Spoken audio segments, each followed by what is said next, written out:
Digital news Madhubani जिले की खबरों के साथ मैं हूं अर्जुन। मधुबनी जिले की आज की 10 बड़ी खबरें विस्तार से। आज जबकि पूरा देश वैश्विक महामारी कोरोना वायरस संक्रमण से पूरी तरह त्रस्त है, संक्रमण रोकथाम के लिए सूबे में सरकार द्वारा 31 मार्च तक लॉकडाउन लगा दी गई है। देश भर में चरमराई स्वास्थ्य व्यवस्था के मद्देनजर ग्रामीण इलाकों में संक्रमण रोकने के लिए और अधिक प्रयास की जरूरत है। ऐसे समय में झंझारपुर के विधायक नीतीश मिश्रा द्वारा किए जा रहे कार्यों की चारों तरफ प्रशंसा हो रही है।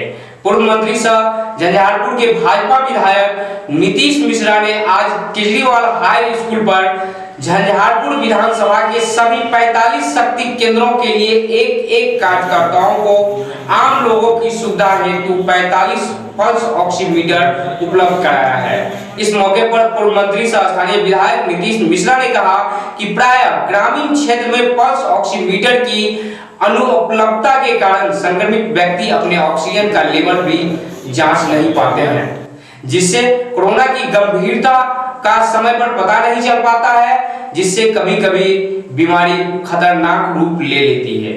इसलिए झंझारपुर विधानसभा के प्रत्येक शक्ति केंद्र पर एक कार्यकर्ताओं को पल्स ऑक्सीमीटर उपलब्ध कराया गया है, जिससे कोई भी व्यक्ति जिन्हें ऑक्सीजन का स्तर जांचना हो अपने शक्ति केंद्र पर उपलब्ध भाजपा कार्यकर्ताओं के पास से ऑक्सीमीटर से जांच कर सकते हैं। बूथ स्तर के सक्रिय कार्यकर्ता कोरोना वॉरियर्स बनकर जरूरतमंद लोगों के घर पहुंचकर उसका ऑक्सीजन लेवल की जांच कर उसे उचित सलाह देंगे। उपचार के लिए हर संभव मदद किया जाएगा। भारतीय जनता पार्टी के सेवा ही संगठन जिस ध्येय के साथ राष्ट्रीय अध्यक्ष जी के नेतृत्व में भारतीय जनता पार्टी का प्रत्येक कार्यकर्ता कोरोना के समय में आमजन की सुविधा के लिए कार्य कर रहा है, उसी कड़ी में जो झंझारपुर विधानसभा में हमारे 45 शक्ति केंद्र हैं, उन शक्ति केंद्र को हमने संगठन की ओर से ऑक्सीमीटर उपलब्ध कराया है कि भारतीय जनता पार्टी का साथ ही अपने शक्ति केंद्र के अधीन जो एक ग्राम पंचायत इकाई होती है,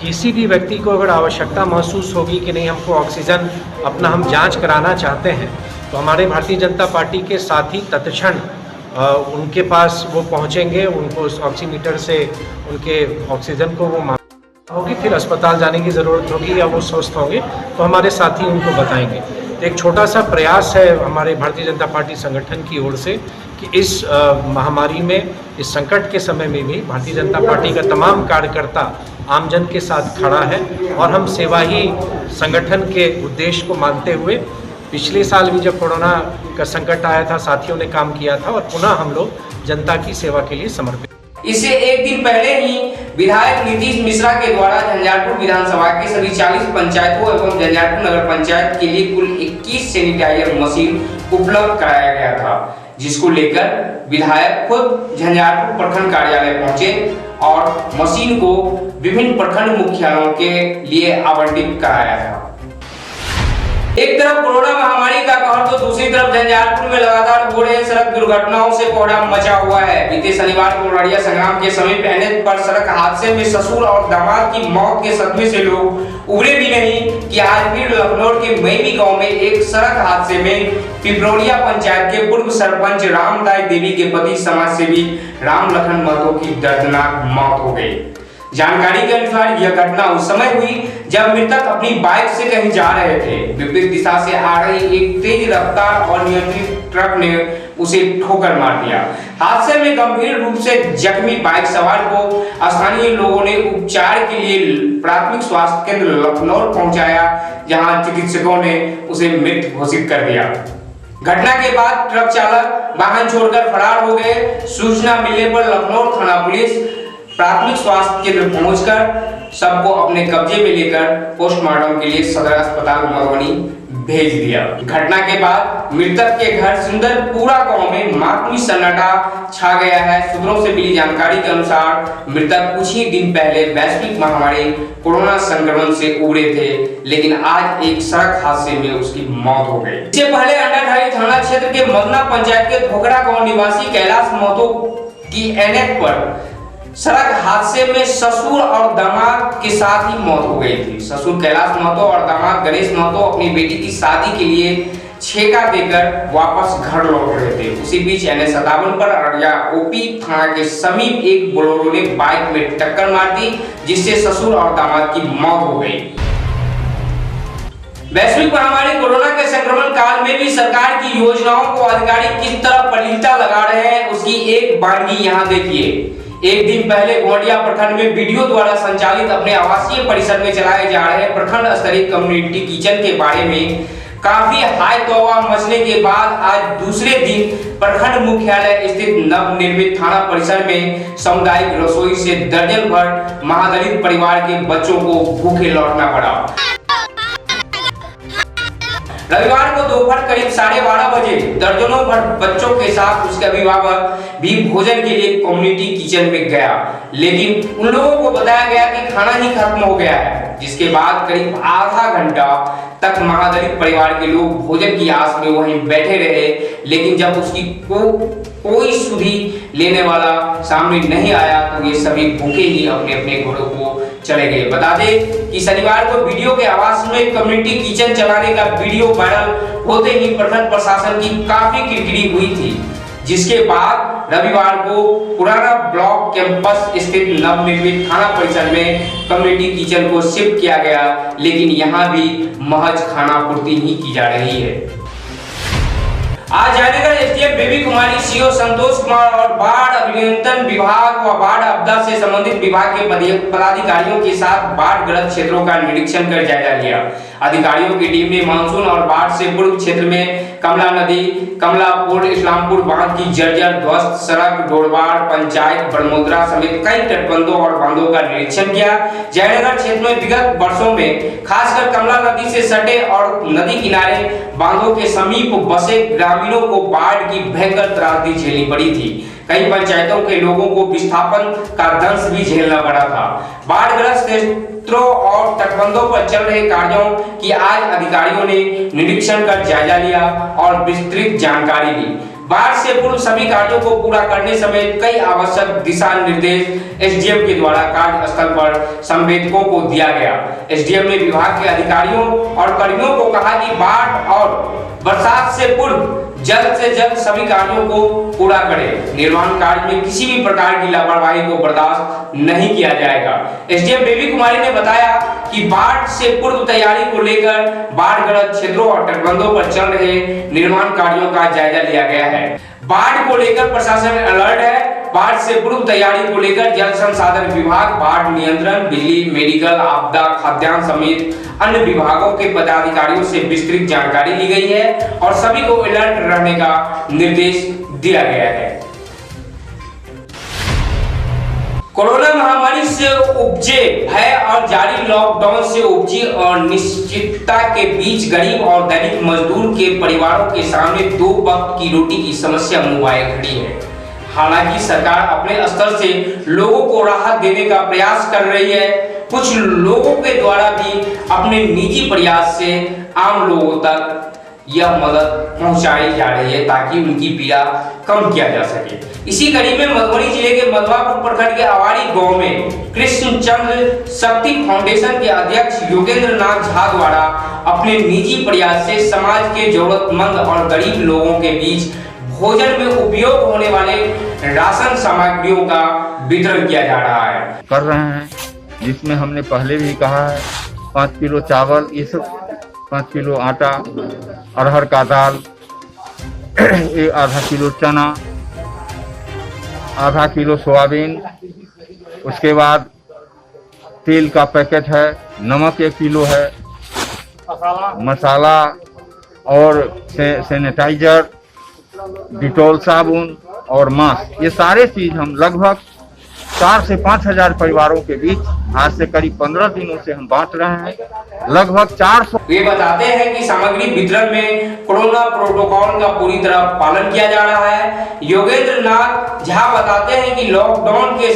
कारण लोगों के सामने जीविका की समस्या उत्पन्न हो गई है। ऐसे में प्रत्येक गरीब परिवार के बीच राशन वितरण कर रहे हैं। इस दौरान रोजाना करीब 300 परिवारों के बीच खाद्य सामग्रियां पहुंचाई जा रही है। उनका लक्ष्य करीब 5000 परिवारों के बीच राहत पहुंचाना है।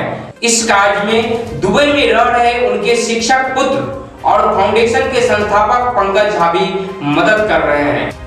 दुबई में रहते हुए मैंने देखा कि सरकार के साथ साथ यहाँ की सिविक सोसाइटी भी जीवन स्तर को बेहतर बनाने के प्रयासों में बराबर सहयोग देती रहती है।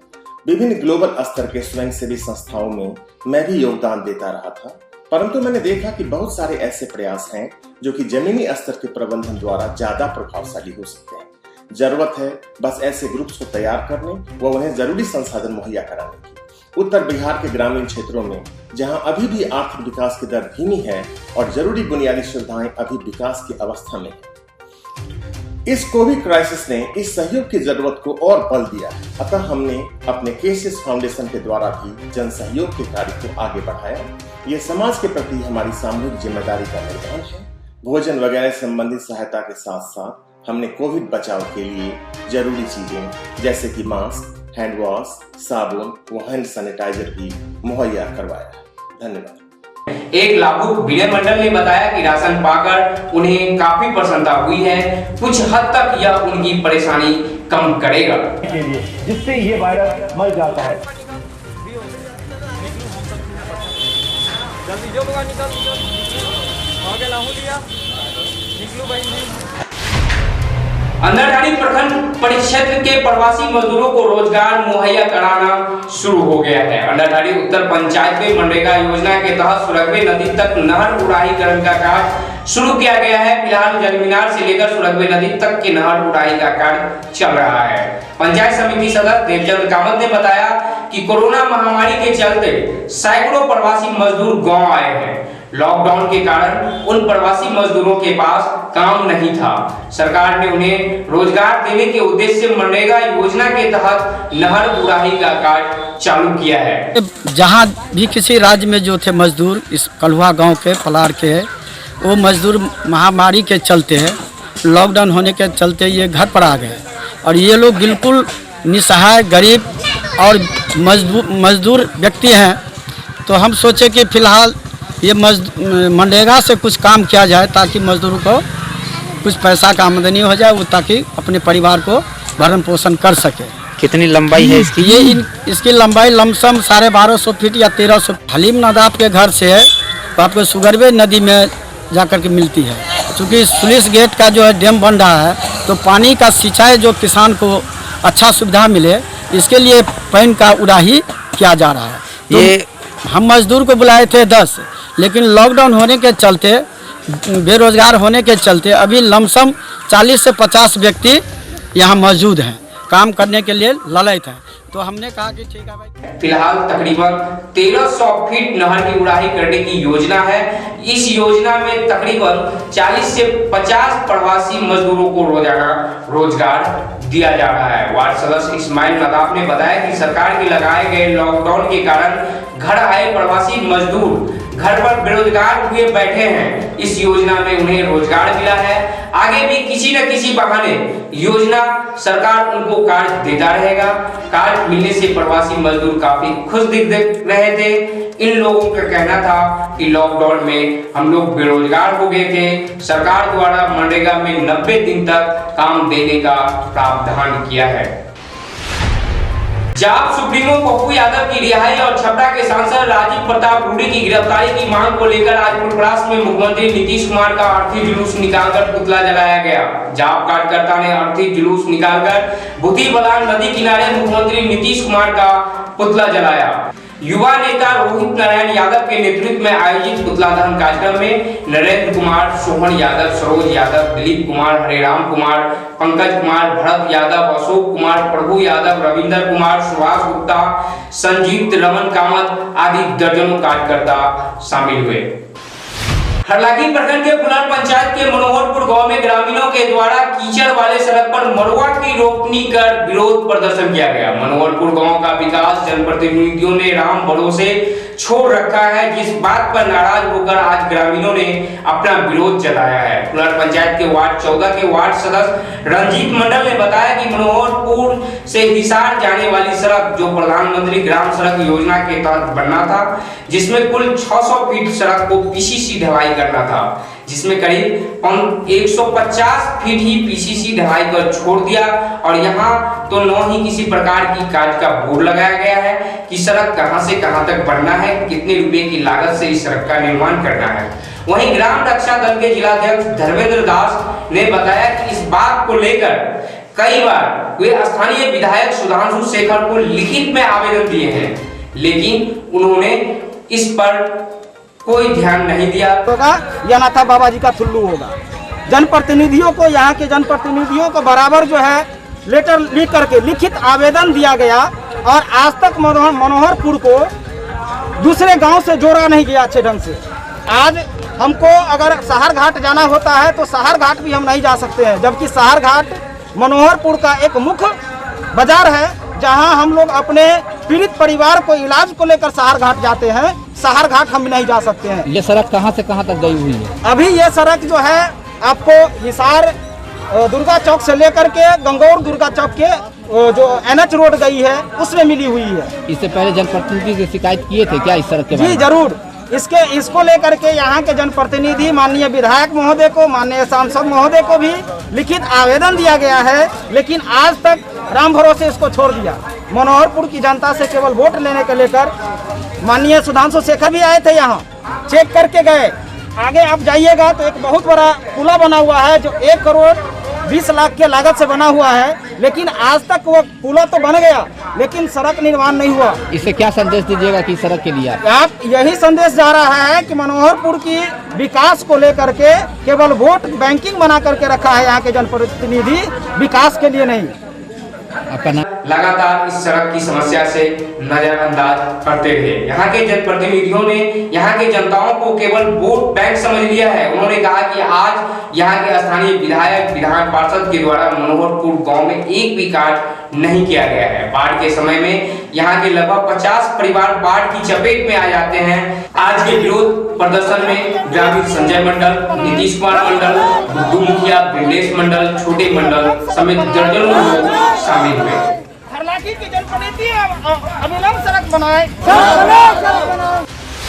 एक बड़ी खबर मधुबनी के बासोपट्टी से आ रही है, जहां बासोपट्टी थाने में पुलिस की पिटाई से एक शख्स की मौत हो गई है। पुलिस मामले को रफा दफा करने में लगी है। मौत की खबर आग की तरफ फैलते ही स्थानीय लोगों का गुस्सा फूट पड़ा। स्थानीय लोगों ने बांस बल्ला के सहारे बासोपट्टी थाने के सामने सड़क को जाम कर दिया, जबकि स्थानीय लोगों का आरोप है कि युवक की पीट कर हत्या कर दी गई है। उसके बाद थानाध्यक्ष डेड बॉडी को थाने में ही छिपाकर रखे हुआ है। कहीं कोई अस्पताल में उसका इलाज भी नहीं कराया गया था। जानकारी के अनुसार बासोपट्टी थाना के बुंदेलखंड गांव निवासी मृतक पड़ोसी सहनी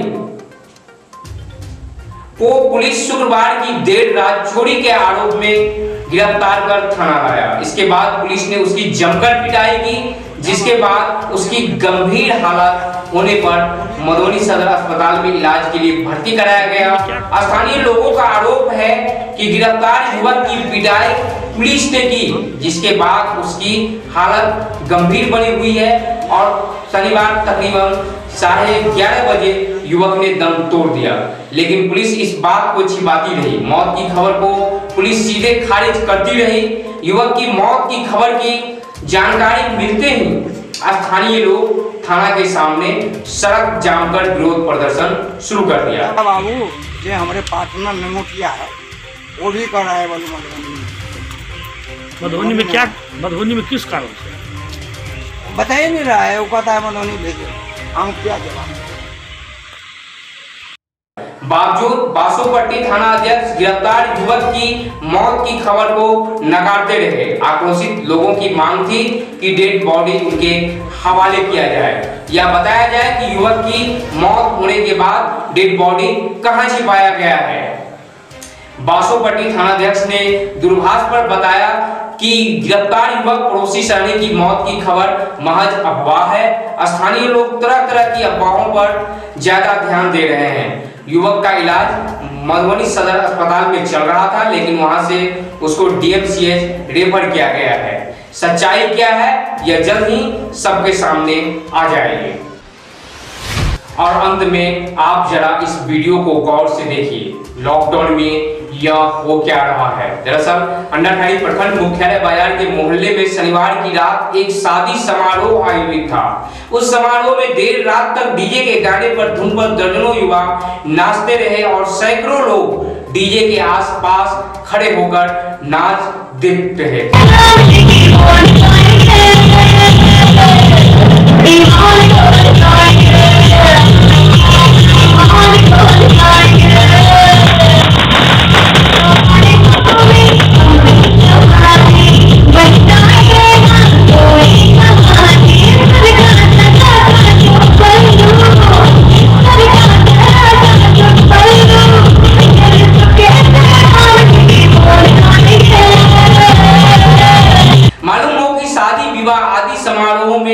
डीजे बजाने की सख्त मनाही है। कोरोना को लेकर तो सरकार डीजे के मामले में बहुत गंभीर है। शासन प्रशासन ने स्थानीय अधिकारियों को इस पर नजर रखने और डीजे संचालकों के विरुद्ध कड़ी कानूनी कार्रवाई करने के लिए कहा है, लेकिन शादी का कार्यस्थल थाना और वीडियो सदस्यों के कार्यालय और आवास के बिल्कुल निकट है। बावजूद प्रशासन के नाक के नीचे मुख्यालय बाजार में डीजे बजता रहा और लोग गाने की धुन पर बेखौफ नाचते और सोशल डिस्टेंसिंग की धज्जियां उड़ाते रहे। इस संबंध में थानाध्यक्ष अमृतलाल बर्मन ने बताया कि यह मामला मेरे संज्ञान में नहीं आया है, आने पर उसे चिन्हित कर निश्चित रूप से कार्रवाई की जाएगी। वहीं अंचल अधिकारी प्रवीण कुमार बख्श का कहना था कि कोरोना गाइडलाइंस का उल्लंघन करने वाले चाहे कोई भी हो, किसी को बख्शा नहीं जाएगा। प्रशासन 24 घंटे अलर्ट मोड पर है। आज के लिए इतना ही। दीजिए हमें और हमारे चौथा स्तंभ डिजिटल न्यूज टीम को इजाजत। देखते रहिए चौथा स्तंभ डिजिटल न्यूज।